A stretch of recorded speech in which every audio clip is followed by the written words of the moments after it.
Oke, kelihatan PowerPoint-nya? Terlihat, Pak. Baik, teori risiko dalam bidang perbankan. Sedikit saya akan mereview apa yang sudah disampaikan di minggu kemarin, pertemuan sebelumnya. Saya akan gerak cepat untuk menjelaskan yang minggu kemarin agar bisa nanti nyambung dengan bahasan rinci untuk siang hari ini.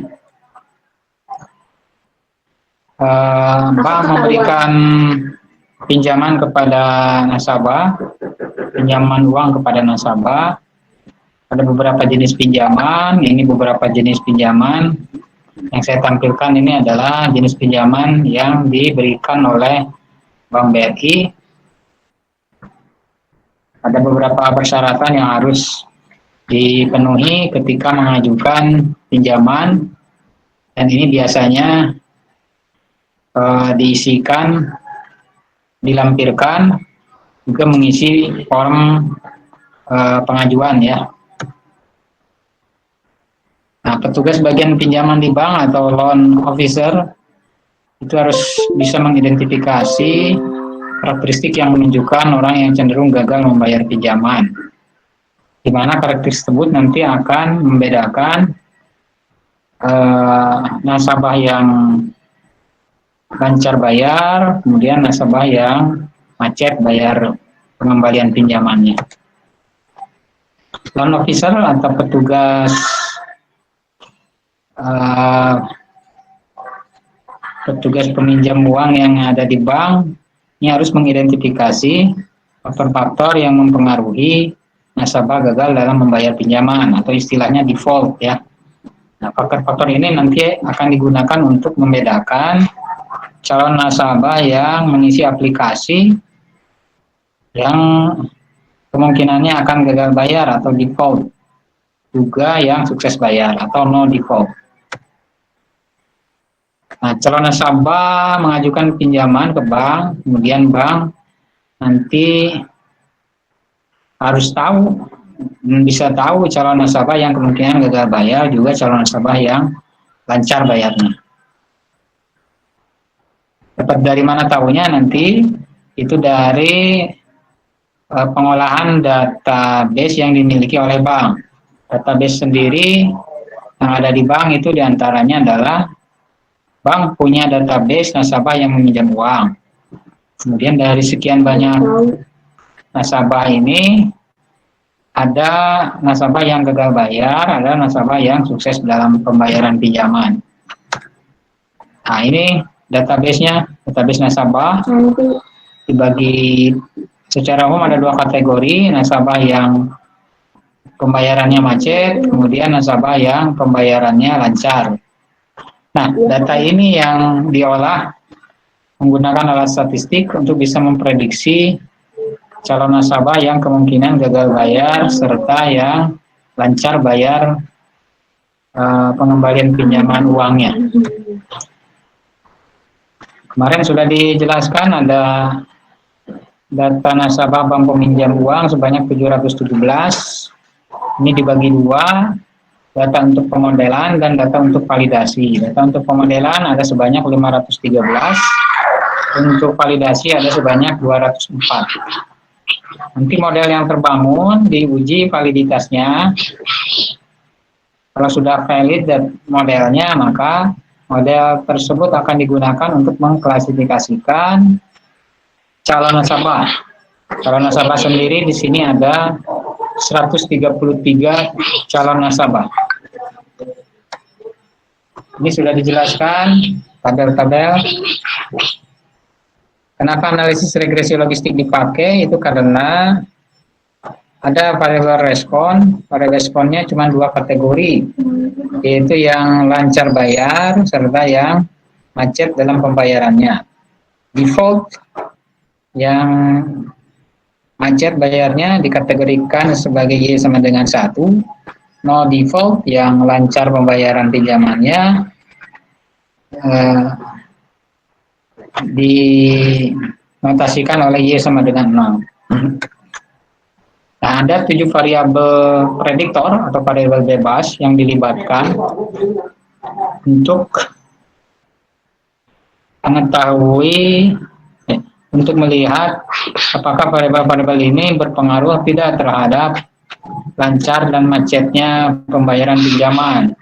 Ada usia, ada tingkat pendidikan, lama bekerja di tempat kerja yang sekarang, lama tinggal di alamat yang sekarang, pendapatan keluarga, rasio hutang terhadap pendapatan, serta jumlah hutang kartu kredit.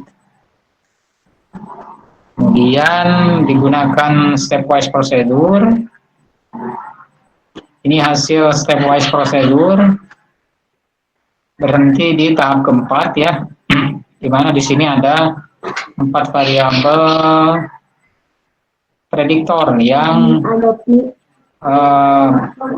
punya pengaruh besar terhadap lancar atau tidak lancarnya pembayaran pengembalian pinjaman, yaitu ada lama bekerja, employ, address, lama tempat tinggal di alamat yang sekarang, debt to income, rasio utang terhadap pendapatan, serta kredit, jumlah uang di kartu kredit, jumlah utang di kartu kredit ya. Dan 4 variabel yang secara signifikan pada alfa 5% mereka signifikan.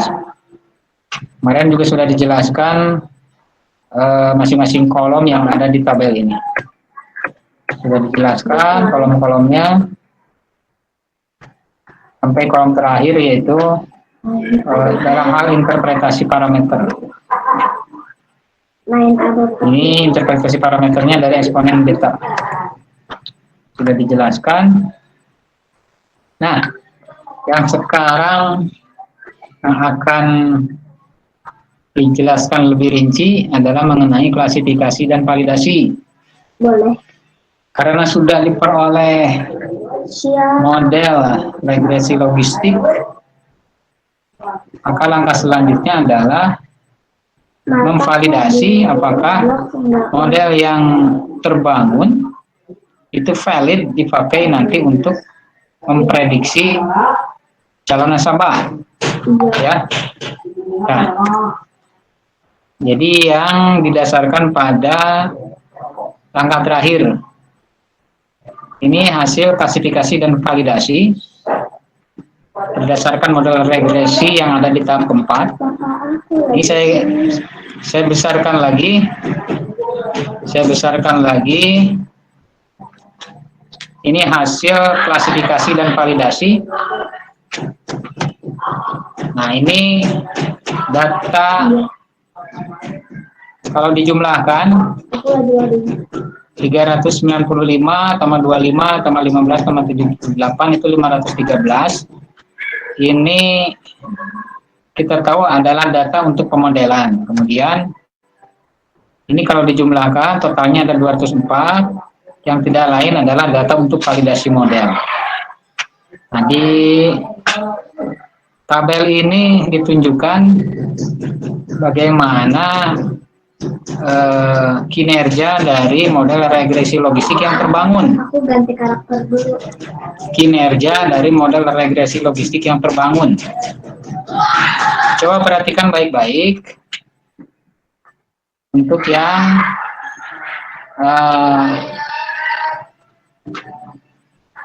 data klasifikasi untuk data pemodelan yang 513 pengamatan. Coba perhatikan baik-baik. Di sini ada baris kolom no yes. Ada baris kolom no yes.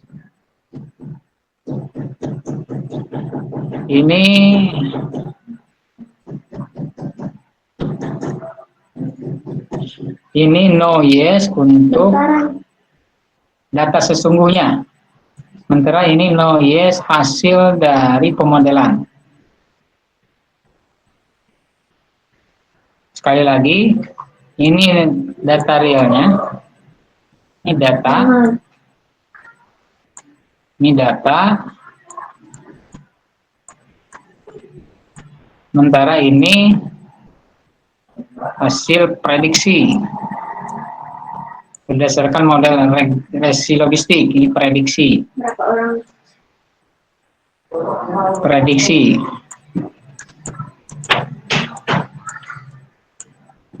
Prediksi ya. Makanya di sini predicted nih, predicted. Artinya apa? Artinya begini nih. Artinya kalau no default ya, no itu. Yes ini yes default. Kalau no default berarti lancar ya dalam mengembalikan pinjaman uang. Artinya apa? 395 nasabah yang diprediksi oleh model regresi logistik itu lancar bayar.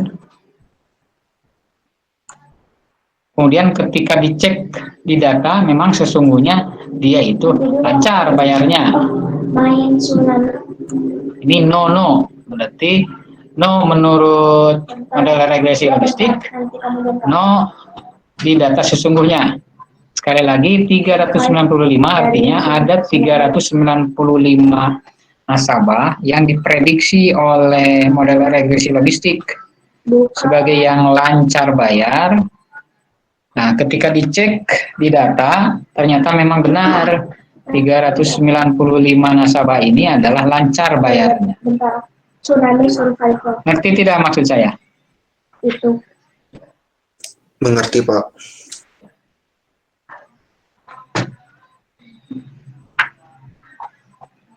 Oke, yang berikutnya. Saya akan menjelaskan yang 78 dulu. Yang 78 kan ini yes ya. Yes, berarti yes default ya. Artinya apa? Artinya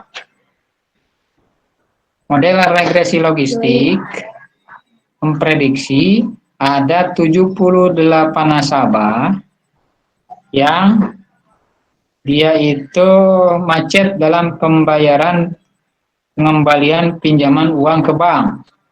Ketika dicek yang 78 itu di data aslinya, ternyata memang benar. Nasabah-nasabah tersebut macet dalam pengembalian pinjaman ke banknya. Ngerti? Halo mahasiswa, ngerti? Ngerti, Pak. Yap. Nah, kalau gitu saya mau tanya nih, yang 25 artinya apa?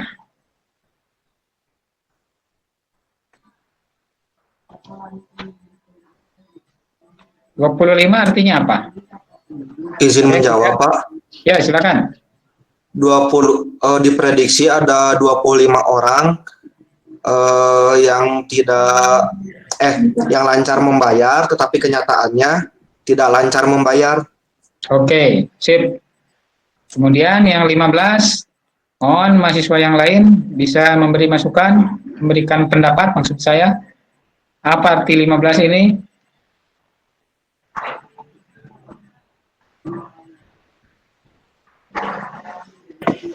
Izin menjawab, Pak. Ya, silakan. Kalau dilihat dari hasil prediksinya, ada 15 nasabah yang macet membayarnya, tapi apabila dilihat dari data asli, dia tidak macet membayarnya. Oke, betul. Berarti 395 dan 78 ini yang korek ya, yang benar ya. Prediksinya ya. Iya, Pak. Sementara yang 15 dan 25 ini yang incorrect, yang tidak tepat. Prediksi hasil regresi logistiknya. Nah, di sini dihitung nih persentase koreknya. Berarti 96,3% ini adalah rasio dari 395 dibagi oleh 395 plus 15. Karena ini persentase yang baris yang ini. Ngerti ya?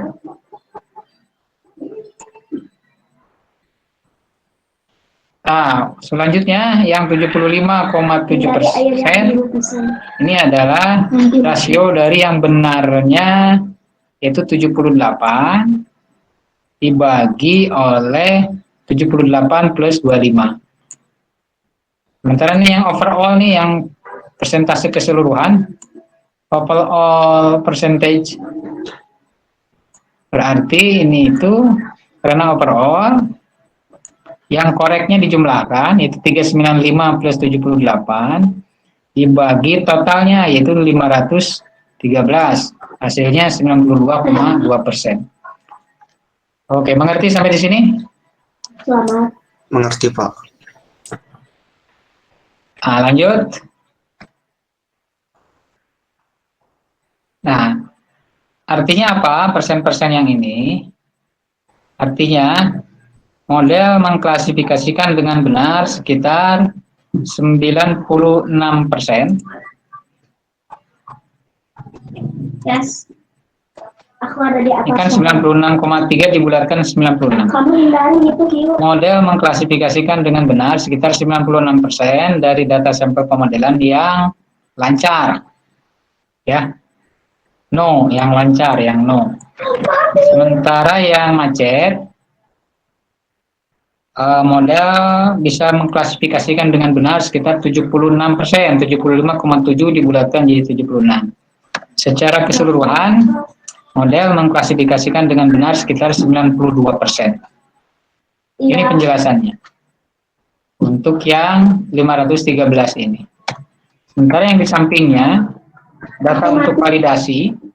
Kalau data yang 513 ini kan data yang dipakai untuk pemodelan regresi logistik ya.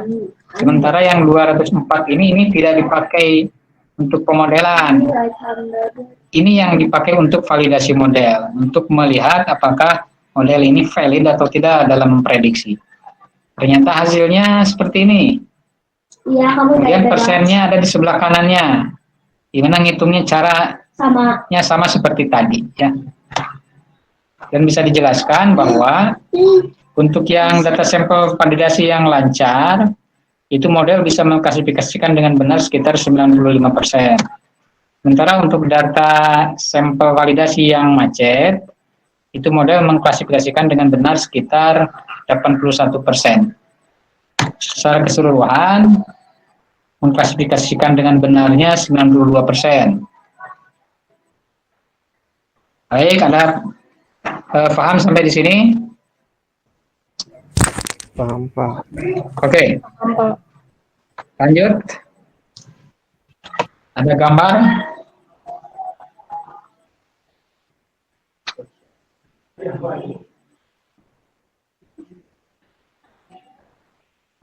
Orang-orangnya mau pada jatuh. Alina mana? Arisina mana? Eta masalahnya.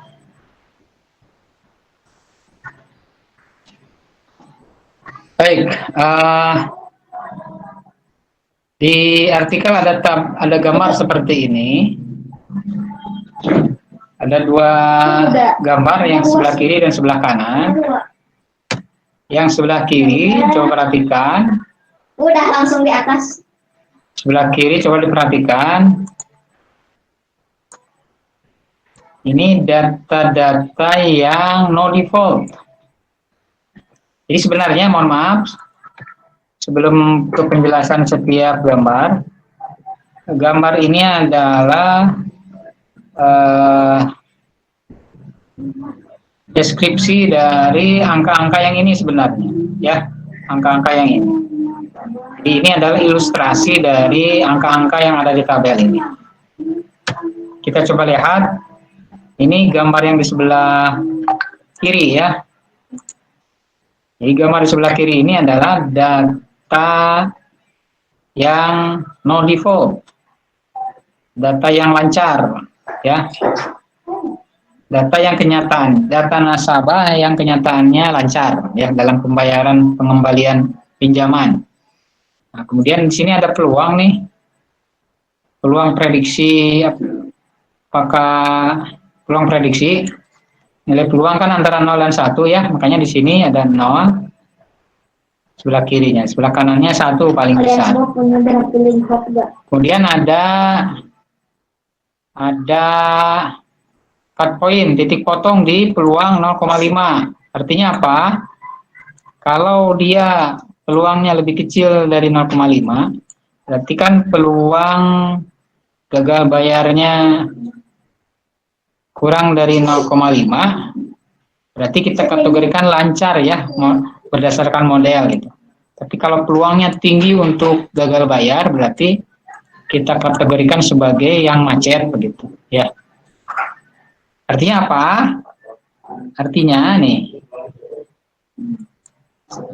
yang segini itu, yang segi 4 sini, histogram yang ada di sini, ini yang no begitu. Kalau yang di tabel tadi itu, no datanya, no prediksinya begitu. Ini banyak sekali nih, lihat dari mana tahu banyak. Ini frekuensinya ini banyak nih, histogramnya banyak dan tinggi-tinggi ya kalau dilihat.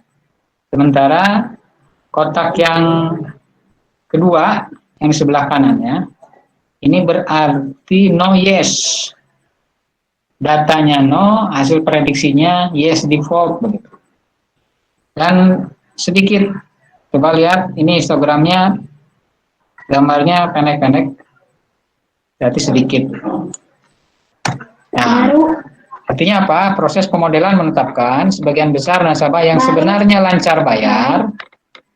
Jadi yang lancar bayar itu peluang gagal bayarnya rendah. Antara di sini aja.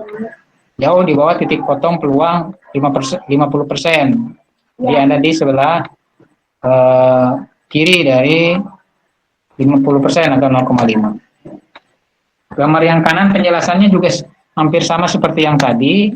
Ini mah data yang sesungguhnya yes default, yang gagal atau macet dalam pengembalian pinjaman. Hanya di sini yes, berarti yes default. Enggak, saya. Ini ada cut point, jadi kalau di sebelah kiri dari 0,5 berarti lancar ya, sebelah kanan berarti macet.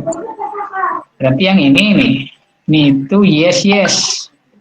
Ada. Jadi yang ini yang yes nih. Nah, ini lebih banyak dibandingkan dengan yang yes no. Ini yang yes no yang kotak sebelah kirinya. Ini lagi. Artinya apa?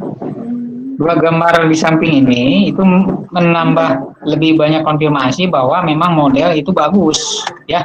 Sehingga sekarang kita sudah punya model prediksi yang valid. Ini kan hasil validasi nih. Ini sudah valid nih dan dapat digunakan untuk memprediksi calon nasabah.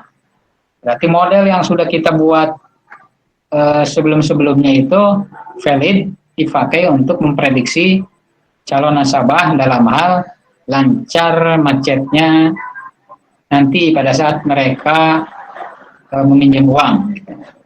Ngerti sampai di sini? Aku punya drafting hop.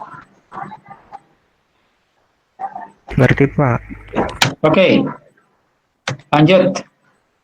Kita ke tahap akhir yaitu tahap prediksi. Kalau model sudah dibangun, maka model itu yang nanti akan dipakai untuk memprediksi. Kita punya data calon nasabah sebanyak 113.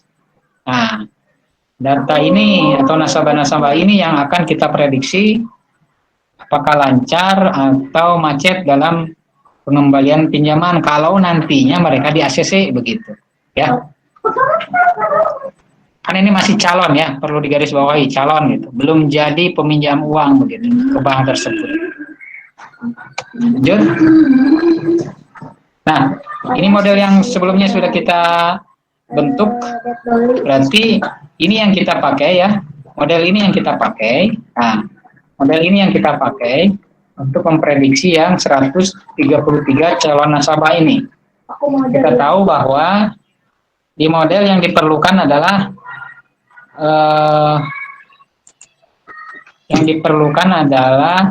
employee, lama bekerja, kemudian alamat, rasio debt to income, kemudian jumlah hutang dalam kartu kredit. Perlu hanya 4 variabel ini. Nah, kita tahu bahwa nanti kalau dia jadi calon nasabah kan isi formulir dulu. Dalam formulir itu pasti akan ada 4 variabel ini. Lama bekerja, lama tinggal, rasio hutang terhadap pendapatan, jumlah hutang kartu kredit. Nah, data-data ini, data-data calon nasabah ini nanti di entry ke model regresi logistik kita.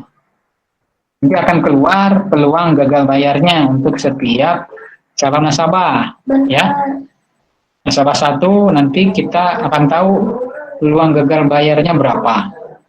Ya, nasabah 2 tinggal dimasukkan X-nya ke model, keluar nanti peluang gagal bayarnya berapa.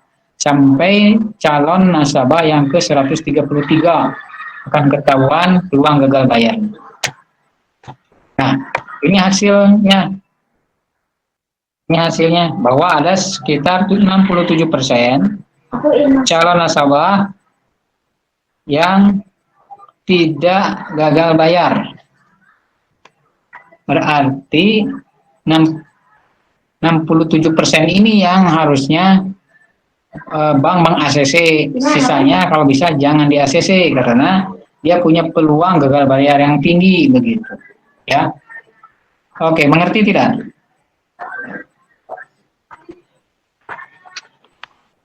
Mengerti, Pak.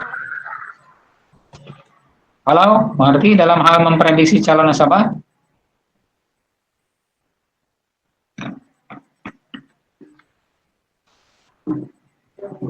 Suara saya kedengaran? Terdengar, Pak. Ya. Mengerti tidak? Mengerti, Pak. Dari sini, jadi ada model, ada data calon nasabah. Data calon nasabah dia punya variabel prediktor. Variabel prediktor ini nanti dimasukkan ke modelnya, sehingga nanti keluar peluang gagal bayarnya. Kalau regresi logistik kan yang diperoleh adalah bukan Y, tapi peluang dari Y sama dengan 1 ya. Peluangnya yang keluar. Peluang, taksiran peluang gagal bayarnya yang keluar. Jadi jumlahnya ada sekitar 67% dari 133 itu yang tidak akan gagal bayar atau lancar begitu ya. Jadi ini yang lancarnya yang sebelah kanan, sebelah kiri dari peluang kurang dari 0,5. Yang ini nih. Ini yang 67%. Ini sisanya 33% yang diprediksi akan gagal bayar. Jadi yang ini yang di ACC, pinjamannya, yang sedikit ini yang sekitar 33% yang jangan di ACC, tidak di ACC.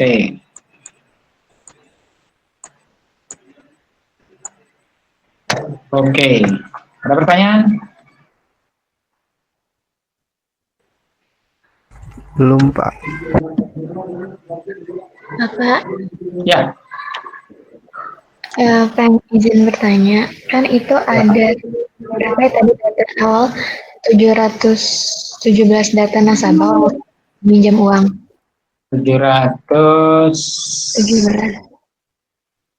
Ini ya. Nah, ya Pak. Nah itu tuh buat misahin berapa banyak buat di model sama digunain buat validasi model itu gimana Pak? Atau bebas atau gimana itu Pak? Siap. Oke.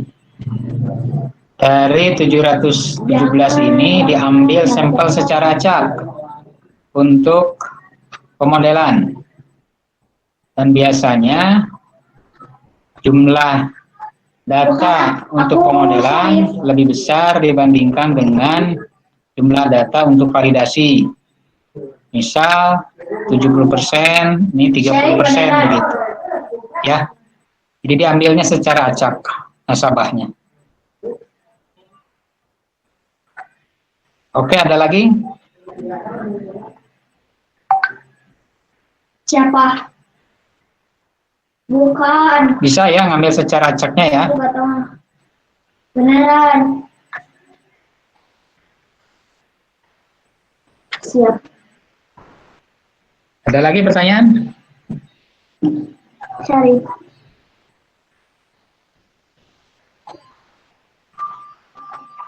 Baik, kalau tidak ada, insya Allah nanti saya akan buatkan di kuliah. Saya akan upload materi kuliahnya, kemudian nanti kalian bisa isi daftar hadir. Minta waktu sekitar 15 menitan untuk bisa mengisi di kuliah. Oke, kalau tidak ada pertanyaan lagi,